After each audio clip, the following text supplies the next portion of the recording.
Good evening and welcome to Poland Daily. I'm Nicholas Richardson and this is the news.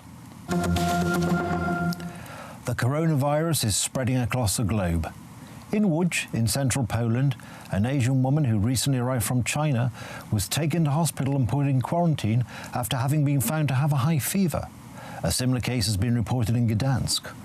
Although the diagnosis of coronavirus is not yet confirmed, Polish health services are on alert.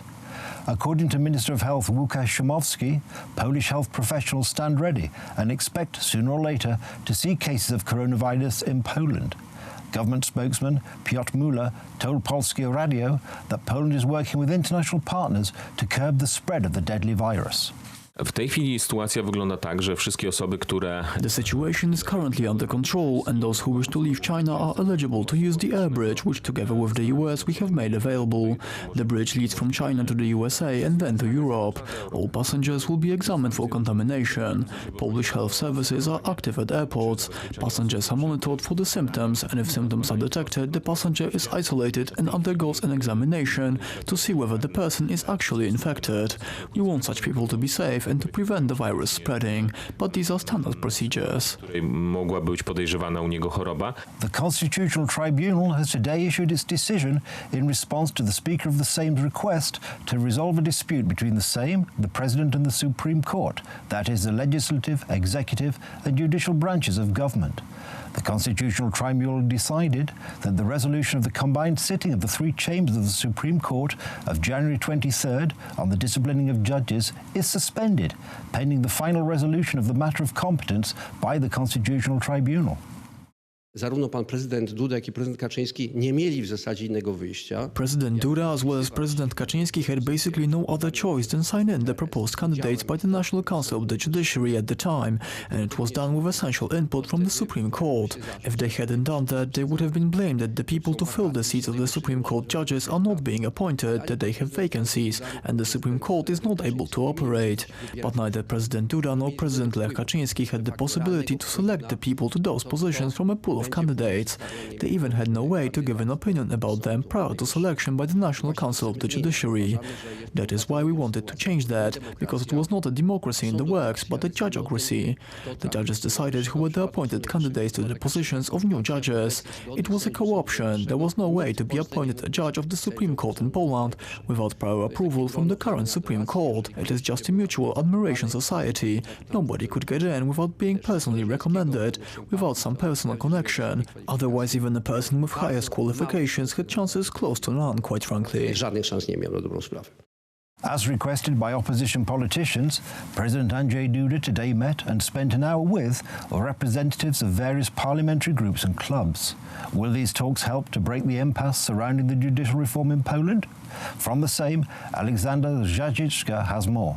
Prezydent na godzinę 17 zaprosił szefów klubów i... The meeting took place at 5 p.m. and the main subject of the talks was the judicial reform, namely the amendment regarding the disciplining of judges, which is waiting the president's signature. However, there is a lot of skepticism whether a compromise can be reached. Members of the opposition demand a veto from the Polish head of state. Ryszard Terlecki, who took part in the meeting as a representative of the ruling Law and Justice Party, when asked about the possibility of the president's veto, said that he hopes it won't come to that. Kompromis, no tu głosy są sceptyczne. Przede wszystkim jest jasne. First of all, we have one clear demand from the president to veto this damaging amendment. All it takes is for the president to hear the voices of independent experts on the matter. Is our head of state a defender of the constitution or a puppet of the ruling party? It really comes down to this simple choice, either to veto or sign this damaging bill. That's it. Stateczny sprawdzian dla prezydenta. Tyle. Mam nadzieję, że... I hope it doesn't come to the veto. We will present our views on the matter, and I'm sure Mr. President will listen to all the parliamentary clubs that will participate in the meeting. Obviously, he has the right to talk to all the citizens, also with the opposition. Z taką prośbą o spotkanie u prezydenta. Z całą pewnością ważnym elementem. Today's decision of the Constitutional Tribunal to suspend the resolution of the Supreme Court concerning the disciplining of judges until the dispute over competence comes to an end also bears much significance. The tribunal set February 25th as the date for the conclusion of the dispute. The Polish Academy of Sciences will organize a special debate on judicial reform on Friday, although Deputy Speaker Terlecki states that there is no need for such discussion, as the decisions were already made by the rightfully elected government. To inicjatywa profesora Michała Klejbera. It is already 40 years since the founding of Solidarity in 1980. Best known as the first independent trade union in the Soviet bloc, Solidarity became a broadly based, non-violent, anti-communist social movement, an heir to Poland's past revolutionary movements. At its height, it claimed 9.4 million members and was a significant force behind the fall of communism in Eastern Europe. Although Poland's then communist government tried to destroy the movement by instituting martial law in 1981, following this with years of repression, Solidarity was not crushed and the government was eventually forced to negotiate. Today, a democratic Poland celebrates Solidarity's 40th anniversary. Radio Solidarność. Tych Państwa, którzy odbierają naszą audycję bez żadnych trudności, prosimy o trzykrotne wygaszenie i zapalenie świateł.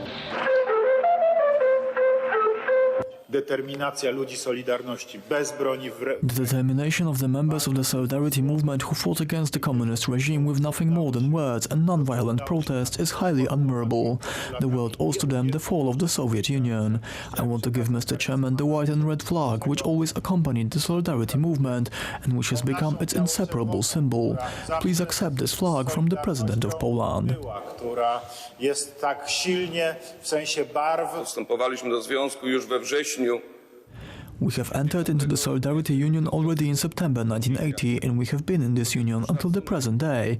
We express great appreciation to all those members who are with us all those 40 years, all the good times and bad times. Maybe I ask here in this room who is in the union since 1980. Proszę bardzo, panie prezydencie. Here we go, Mr. President. To jest wielki szacunek dla tych ludzi. It is in great admiration and appreciation of all those people as we mark it as a jubilee year and a year of great thanks to all those who are members of Solidarity but chose a different path in life, a different path of a professional career, and yet they still identify themselves with the original values and they support every step of the Solidarity trade union activities. Z tymi ideałami i wspierają na każdym kroku. Yesterday, MPs from the Civic Coalition and the left supported the resolution adopted by the Council of Europe to monitor Poland in connection with its alleged violation of the rule of law. This is yet another example of the opposition supporting an anti-Polish policy pursued by external organizations. 140 MPs voted for the resolution, 37 against and 11 abstained. By virtue of this decision, Poland will be the only country in the European Union subject to continuing monitoring in connection with the alleged violation of the rule of law. The MP of the left, Krzysztof Śmiszek, reported the resolution. Step by step, my country was trying to bring back the democratic institutions which were to serve democracy and people, including judges. Unfortunately, we've been witnessing a destruction of democracy for the last 5 years. Russia, Ukraine, Turkey, Moldova, Georgia, Serbia, Bosnia and Herzegovina, Albania, Armenia and Azerbaijan are the countries included in the monitoring procedure, now also Poland. The Polish delegation, especially delegates from the Civic Platform Party, behaved scandalously. After the scandalous words and attacks on Poland by Russia, we expected that Polish politicians would support Poland. Columnist Krzysztof Karnkowski claims that the matter has nothing to do with the rule of law and that the opposition MPs were used as a tool. The European Union's concept of the rule of law differs from the Polish. I get the impression that the European Union tries to stop Poland from becoming more independent than other member states, and it really doesn't matter if we want to reform our judicial system or the Vistula Spit.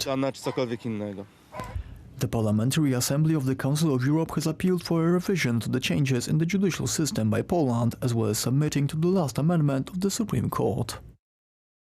That's the news. Thank you for watching. Stay with us for the business headlines.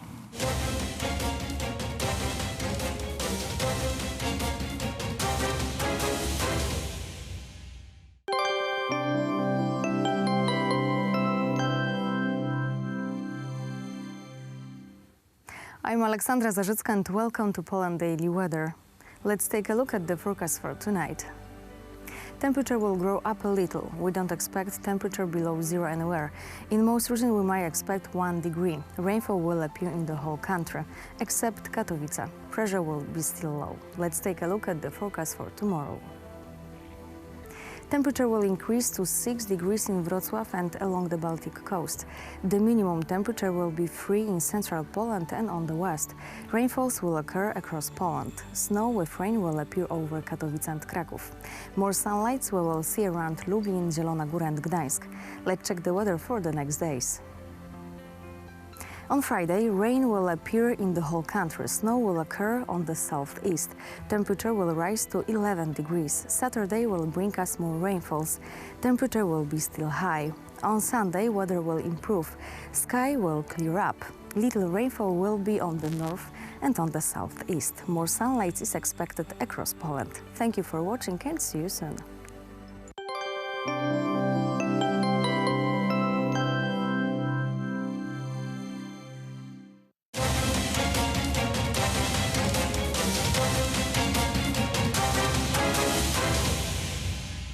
Welcome to Poland Daily Business. I'm Nicholas Richardson, and these are the business headlines.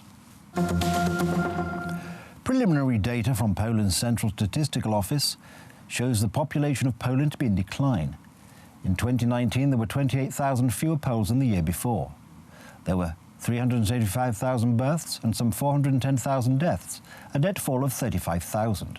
4 years ago, the Polish government introduced a 500-plus programme, a monthly payment of 500 zloty for each child. Initially, the number of births rose, but this has now fallen because of the lack of women of childbearing age. Before the 500-plus programme, the birth rate in Poland was about 1.29 children per woman.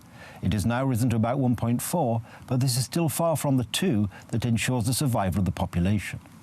The Polish diaspora, all the people who found work in the European Union, continues to support their families at home. The Polish Central Bank estimates that transfers from abroad reached about €1 billion in the third quarter of 2019.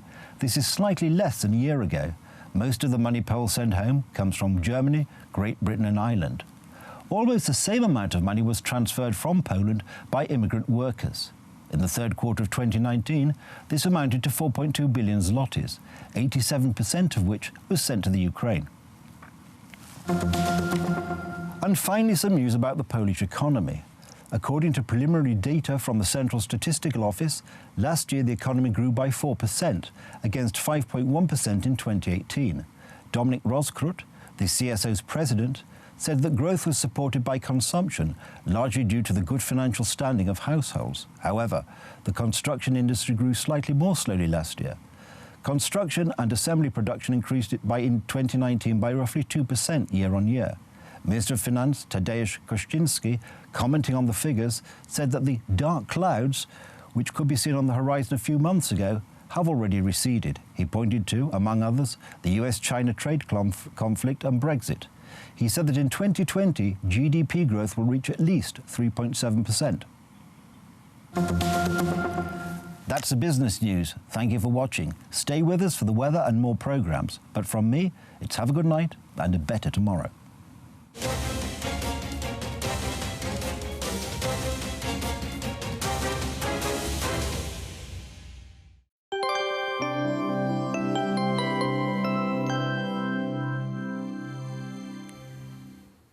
Welcome back to Poland Daily Weather. Let's take a look at the forecast for tomorrow.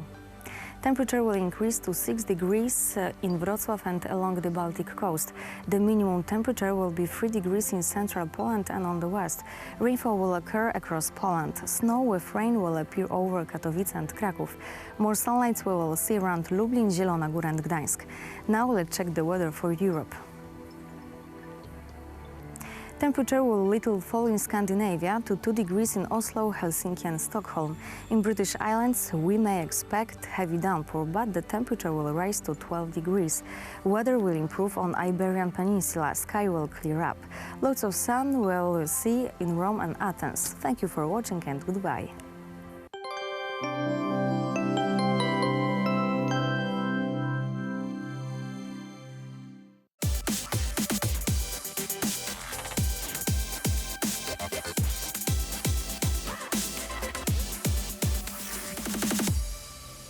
Good day, everyone. My name is Maria Kądzielska, and you are watching Poland Daily Culture. Our today's guest is the most British Pole you will ever meet. He remains deeply connected to the Polish-British parliamentary group and became an expert in our bilateral relations. Ladies and gentlemen, George Baczynski. Hello, thank you for having me. So let's figure out what's happening on the other side of the British Channel. For the new future that we want to build, than allowing the permanent possibility of extending, I think I'm coming to the point that honourable members wish to discuss, extending the implementation period in a torture, we all remember, that came to resemble Lucy snatching away Charlie Brown's football, or Prometheus chained to the Tartarian crag, his liver pecked out by an eagle and then growing back, as honourable members on all sides of the House will recall, and then growing back only to be pecked out again in the cycle repeated forever. This bill learns the emphatic lesson of the last Parliament, unlike members opposite, and rejects any further delay. George, about 832,000 Poles lived in UK, just based on statistic for year 2019. So that's a lot. That's, I would say, almost a million, without counting those who just come and visit or they are staying illegally or in other ways. So it's a huge minority, let's say openly. And only 23% of them, 27% of the Poles registered in the British Island applied for settled status. I would say that's not that many. The rest is not planning to stay after Brexit, or maybe Poles are not treating Brexit seriously? Well, first of all, to comment on one thing that you have said, I do not think that many Poles are in the UK illegally because of the free movement of people. I would assume that most Poles are legally in the UK, although you're very right about the number being really unknown, because we do have the official statistics made by the UK's government, but it's some people call it a revolving door immigration. People just move in and out. So it's really sort of the last moment for people to come into the UK and settle, if Poles want to settle. It's true that the number of people who have applied for the settled status is relatively low. I do not know why is it so much lower than, for example, the Bulgarians. I think twice as many, percentage-wise, have applied for the settled status. It is very important. I think the reason why Poles haven't massively applied for that status at the moment is because we feel very much part of the fabric of the society. We do not feel as if we have to go do some extra registration, put our names and details and everything. We feel, we've moved to the UK, we're hardworking. As I've said before, Poles are really incredible when it comes to the amount of people doing work. I don't know any Pole who doesn't work. They're all full-time students and do extra jobs, or full-time workers and do extra jobs as well. So it's quite an incredible story. But going somewhere, registering because you may get kicked out, that just feels odd. It doesn't feel like part of our culture. We came here to contribute. I pay taxes. Everybody pays taxes. Some people pay enormously high taxes. Why would you need to take that extra step? I think the settled status is relatively easy. They've made changes to the system. Have you registered for the settled status? Yes, I have. And it really wasn't difficult. You can do it online. It's not a fuss.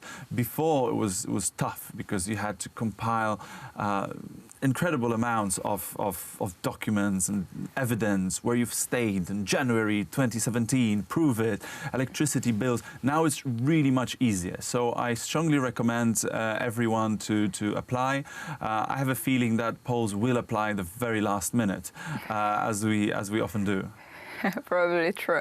And how it's changed the status. So let's make it clear for everyone, for all the viewers of Poland Daily Culture who see the difference. What's the difference of the person who stayed in Britain after Brexit without the settled status and with the settled status? At the moment, because there's a free movement of people in the EU, which Britain is still a part of, you can just come in and find a job, do anything. You don't need to even hurry with finding a job. So it's relatively easy. You don't need to worry. You just register, pay your bills, and let people know that you're there. So it's quite simple. When Britain leaves the EU, of course, the law will change. People who came under the free movement of people, in theory, they could become, I don't want to say stateless, but they could become in a slightly problematic legal situation. So the government, I believe, attempted to make it as easy as possible and just made it a possibility to apply for a settled status where it allows you to live in the UK post-Brexit. Many people feel that they shouldn't apply because they've moved under a certain legal framework that already should apply to them, even if the EU even if there is a difference of agreement, the agreements with the EU change. Yes, so, especially that the law doesn't work backwards. Yes. The famous rule that the law doesn't work backwards. Absolutely, lex retro non agit. But there's a big application in the internet, I think over 100,000 people signed it, that automatically all the EU citizens should be able to live in the UK. But I guess it won't work because the government doesn't know the exact amount of Poles and other EU citizens who live in the UK. So it does make sense. It's really not a difficult process. I would strongly recommend to my compatriots to just sign up and let the government know that you're attempting to stay. We've heard the voice of our Polish ambassador in UK encouraging people that maybe actually a huge amount of Poles should come back and consider coming back home. I absolutely understand His Excellency Professor Żegocki. In his letter, he mentioned that Poland is a very different country to what it used to be. I mean, our GDP, the growth of so many cities in Poland is remarkable, and people notice that. So I know many British businessmen who say that what's happening in Poland is a miracle because they remember coming here in the 90s. I had a chance to speak to Jacob Rees-Mogg, who's slightly controversial, but a very popular Eurosceptic in the Conservative Party. And he said that the last time he went to Poland was in 1993. And he said, he asked me, what's changed in Poland? And I told him many things, he wouldn't be able to recognize the country. So it's very important that we bring as many people to Poland today to see what change has happened in our country. So, if somebody thinks it is their time to come back to Poland, they definitely should, because the opportunities to find employment, to have a stable, peaceful life are very high. So. But some people will stay. I understand that it may be popular to say, oh, everybody's coming back from the UK because Poland is so great. It's not that much, There's still people who have already, paying the mortgage, they bought their houses, and they've settled their flats. Yes, of course. They already have children in those schools, and maybe those children don't speak Polish so perfectly anymore, and they are tying their future to the UK. So I think the Polish government should do as much as possible to make sure that those people who have became part of the British fabric, they also remain Poles in their hearts, in their minds, and they visit Poland as much as possible, so we don't lose those people, but we use them to bind our countries even closer together. To bind our two countries together, Poland and UK, I guess it's an important goal, especially considering the fact that there is almost 1 million Polish people living on the islands. So this is also a message to you, Polonia living in UK, at least visit Poland and see changes which happen here. And thank you for watching Poland Daily Culture.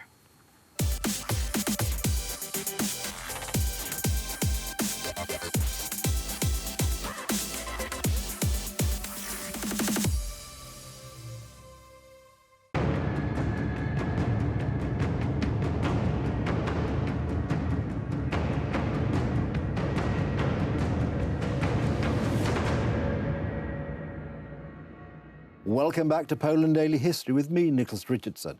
And in the studio this morning, we have Professor Krzysztof Jabłonka to talk about the early years of Poland following its regaining of independence at the end of the First World War.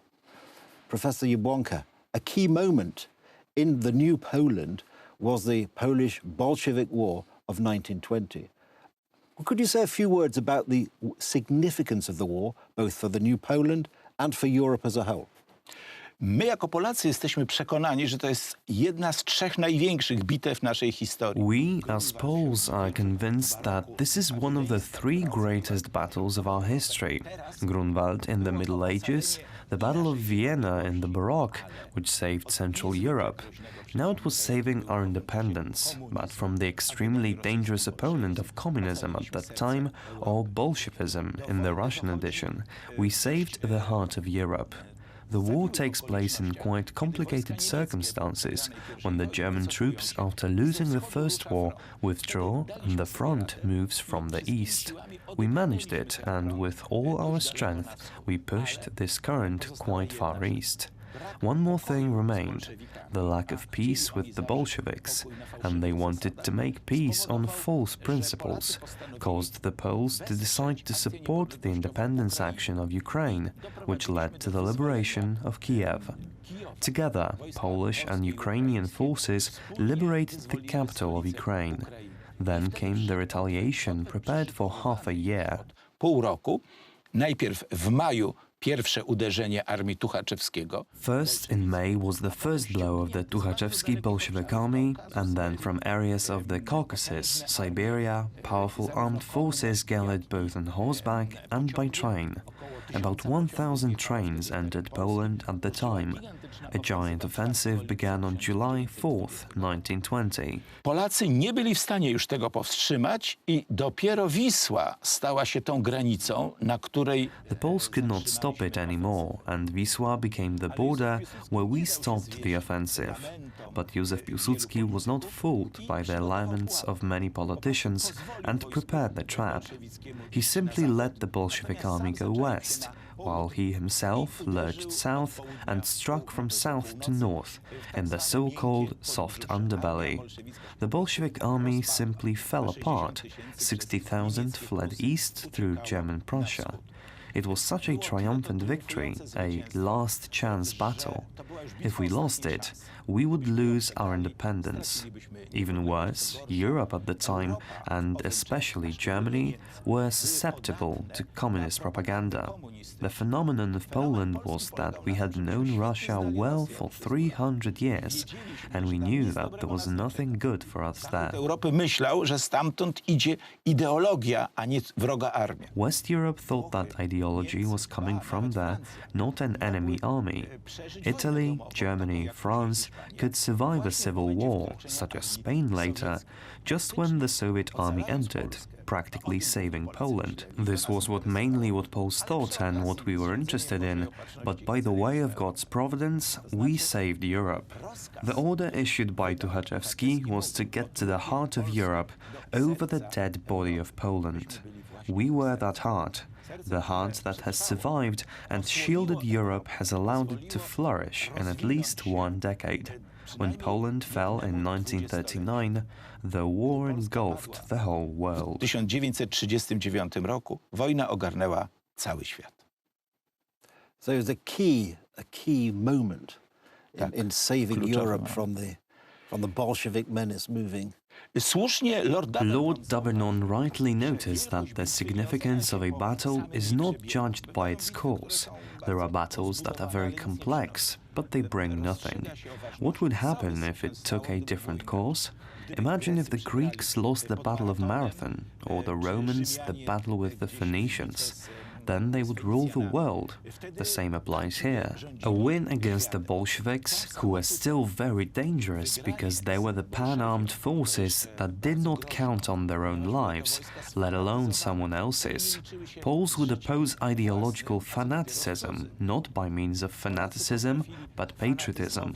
It means honestly loving family. Nie fanatyzm, a patriotyzm. So that was the war, Professor.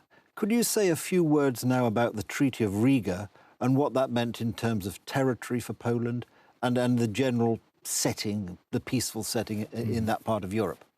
Traktat Ryski jest dopełnieniem traktatu wersalskiego. The Riga Treaty supplements the Versailles Treaty, although it is 2 years late.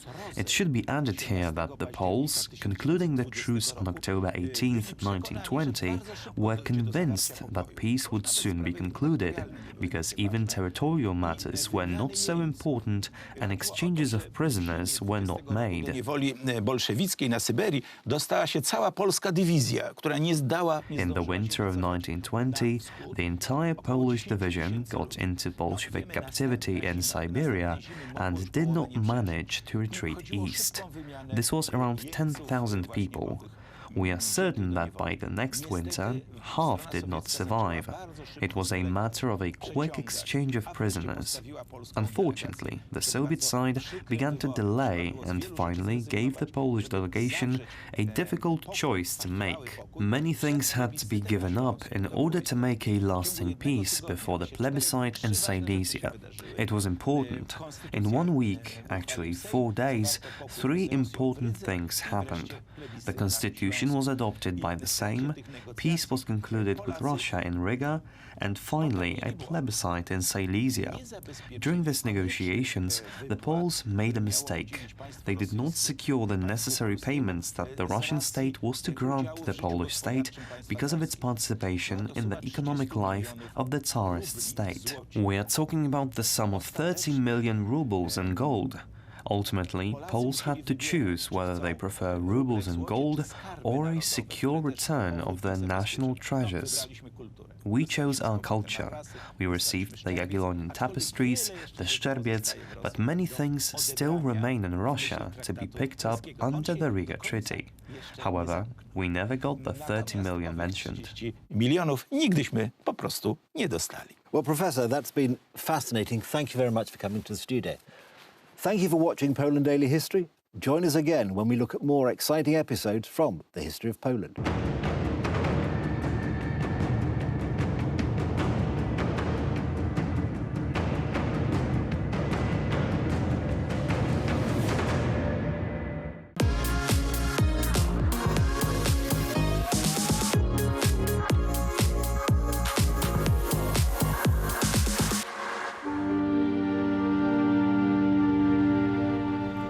The beauty of Poland in winter is not to be missed. Winter sports like skiing are mostly centered on the mountain ranges in the southern part of Poland. But there's plenty of ice skating too. All the major cities have ice skating rinks, and the usual chilly winter means that ice skating on lakes, or even sometimes rivers and streams, is possible. Winter in Poland also means long walks in the forest, followed by warm fires and cozy atmospheres indoors, with a special beverage of your choice. It's a good time to spend with your friends.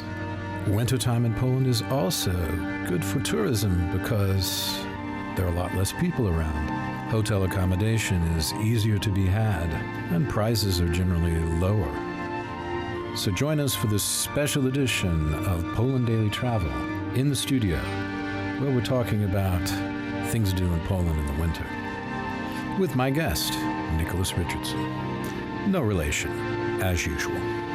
Poland Daily Travel, we're here for you. Find us on Facebook at Poland Daily Travel or Poland Daily Live. That's Poland Daily Live on YouTube. And if you're not too busy, please subscribe. We'd really appreciate it. I'm Will Richardson, and now on with the show. Hello, everybody, and welcome back to another edition of Poland Daily Travel. We're in the studio. We're talking about winter in Poland with Nicholas Richardson, resplendent as usual. You're looking good, man. Thank you. Thank you. Yeah. Important, I think, to make an effort. Well, you have. You just, everything matches. Yeah, well, that's the idea. I'm very, well, for you, this is informal. I feel naked without a tie or a cravat. I feel like I'm exposing myself to your viewer. A tweed jacket. I mean, you know, you should be working for Ralph Lauren or something. Yes, well, Ralph Lauren merely took English stuff and sort of adapted it. He adapted it, but you could... I find Ralph Lauren. That if you don't wear a jacket, you've got nowhere to put anything, you see. Well, it is helpful, isn't it? It is very helpful. I'd be lost if I had to sort of... That's why I got the old You got the old cowboy, denim the old jacket. cowboy jacket on you. The old cowboy jacket. Will you be No, rounding up cattle in the afternoon? This is travel. I'm feeling a little informal here. Yeah. You know. Well, another thing which is very useful for travel, which you are, of course, a great proponent of, is the safari jacket. Oh, I like the Which is an safari ideal travel garment. Of Yeah, course. I like it a lot. It was designed as one. But I got that's- 3 of them. Yeah. Yeah. They are good. I've got one as well. But I They're only good. wear them when I go on safari. Yeah. And I've never been on safari. Have you never been on safari? No, they're in. I mean, you've seen me. Yeah, in your safari outfits. That sounds a little weird. No, I meant your safari jacket. Oh, safari. I don't have an outfit. No. Good Lord. And your hat. Good Lord, and man. You're channeling your out of Africa experience. Yes. No, I don't wear those hats. I just wear a baseball cap usually. You was Robert Redford. What? You was Robert Redford. Yes. I said that before. Me and about Bob. You have that sort of slight hint of Robert Redford. That about twinkle you. in my eye. That Robert Redford. Yeah, the way you speak is very. It reminds me always of Robert Redford as well. Of Bob. Of Bob. Yes. Cousin Bob. Cousin Bob. But no cousin. evidence, as far as Old I'm enough to aware, be my that father. Cousin Bob has ever spent Yeah. winter in Poland. What? No evidence, as far as I'm aware, that Cousin Bob has ever spent winter in Poland, which is the theme of your No, program. he lives in Utah. Yeah. And, oh, yeah, but Utah has winter. Yeah, I imagine it does. Unlike They still have us. snow, do they? Unlike us this year. But still, you don't have to have snow to go and have a lot of fun in Poland during the winter. No. But let's talk about one place. There's a couple of... the next place I want to talk about is Bieszczady, because mountains, snow. That's what you think. Exactly. If there is going to be snow, it's going to be in the mountains. And they do have sun right now, especially higher up. But we just don't have it here in the middle of Poland. But a place that I really like, Zakopane, of course, we talked about, is right in the middle, and in the under south. Krakow. Yeah. Yeah, it's not quite the middle. Maybe there's a little more on the west, but it's pretty close to the center of Poland. You have Burkowina next door, which is a nice resort. You have Szczawnica, which is a very nice, remodeled resort, not far away as well, to the east. And you can continue on towards Germany along the mountains. There's a lot to see. Indeed. And it gets beautiful. But the mountains change quite a lot. From the Bieszczady to the Tatra, the Bieszczady are old but rather rounded mountains at this stage.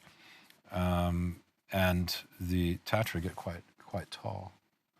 Taller than anything in England or No, the well, eastern England United is not a States. place to look for mountains. Well, you don't look for mountains there. Your mountains are very old. Well, yeah, well, they've been worn down a bit, They've but been they were worn never down. quite as tall as the... I mean, really old. Yeah. Like the Świętokrzyska Mountains in Poland, which are the oldest mountains between here and Moscow. But we don't have we're not really on the same sort of mountains as you have in continental Europe with the Alps and on these various mountain ranges where you have really tall, pointy mountains. Yeah. The Tatra are quite pointy. They're quite pointy as well, yes. And Slovakia too, yeah. So you can have a lot of fun there. But the place I like is Bieszczady. Very interesting. It's a little less intimidating, the mountains, a lot less intimidating. They're quite walkable and high enough to afford you some majestic views. Yes. Yeah. But a lot of wildlife, which is the interesting part. That is interesting, to actually be able to see wildlife in the wild. Do you know what you can see there? In the Bieszczady? Are you going to tell me? Yeah, I will try. Yeah. Do they have any and wolves? actually, the winter's good because there's a bit of snow. You can follow tracks and things. They have bear. Oh, bear, yes. Yeah, more than one. Bears or bear? Bears. Bears, I think. Bears, yeah. Because they sound like they had one bear. They have one bear. That's more. They have more. Bison. Bison, yes. And they have the lynx, the mysterious lynx. Ah, yes. Mysterious lynx. Do they have wolves? And they have wolves, yes. And yetis, yeah. They have yetis. Yetis, the abominable snowman. The ones that got lost. Particularly nasty in this part of the world. The ones that got lost on their way to the Himalayas. That's correct. Aha, yeah.